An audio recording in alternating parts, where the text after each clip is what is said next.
It's a lovely gospel.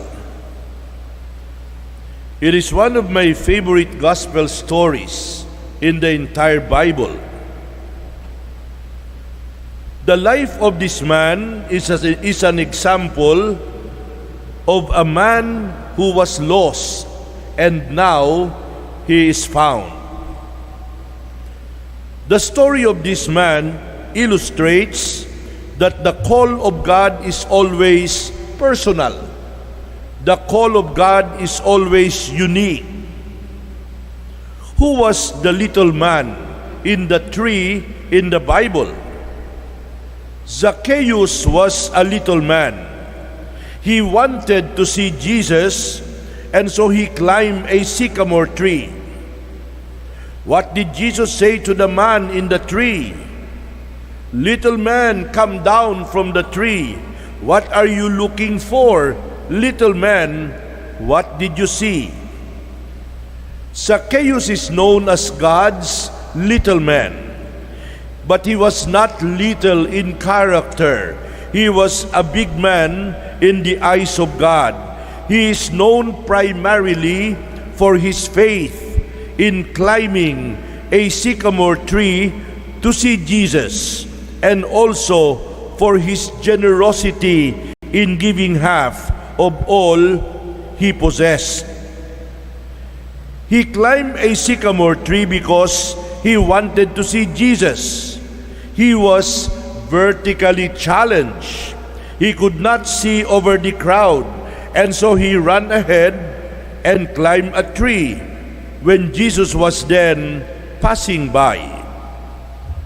My dear brothers and sisters, the story of Zacchaeus has always been a favorite of the church. Zacchaeus thought that he could only see Jesus if he climbed the sycamore tree because he was a short man.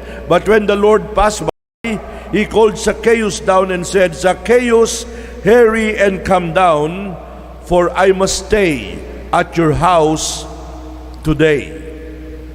Zacchaeus did not have to climb the tree of celibacy. He did not have to climb the tree of the priesthood or the religious life in order to see Jesus, in order to become a disciple of Jesus. Zacchaeus encountered the Lord right on the ground of his ordinary life, for that is where Jesus desired to meet him. Not in the celibate tree, not in the tree of the religious life, but right in his own home, where Zacchaeus lived as a laity. My dear brothers and sisters, there are many things that we can say about this man, but the limited time we have is not sufficient to fully explore the interesting, the beautiful life of this little man in the tree. Probably it is enough if I say one or two or three more short sentences about him. Zacchaeus was wealthy. He had reached the apex of his profession. But in spite of his being wealthy, Zacchaeus was unhappy. He was lonely. He had chosen a way that made him an outcast.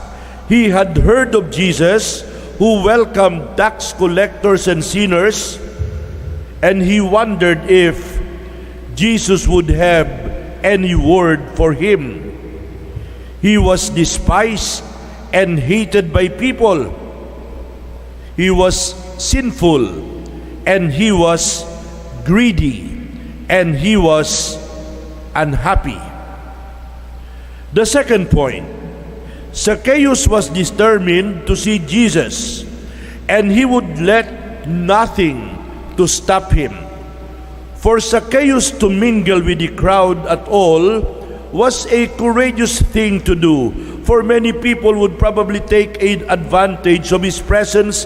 They would kick him, they would push him, because nobody loved tax collectors. And Zacchaeus would be black and blue with bruises that day. That is why he decided that he would just climb a sycamore tree, also because of his stature and his height. And the last point, Zacchaeus took steps to show the community that he was a changed man. When Jesus announced that he would stay that day at his house, and when he discovered that he had found a new and wonderful friend, immediately Zacchaeus took a decision. He decided to give half of his money to the poor. The other half he did not intend to keep to himself, but to use to make restitution for the frauds of which he had been self-confessedly guilty.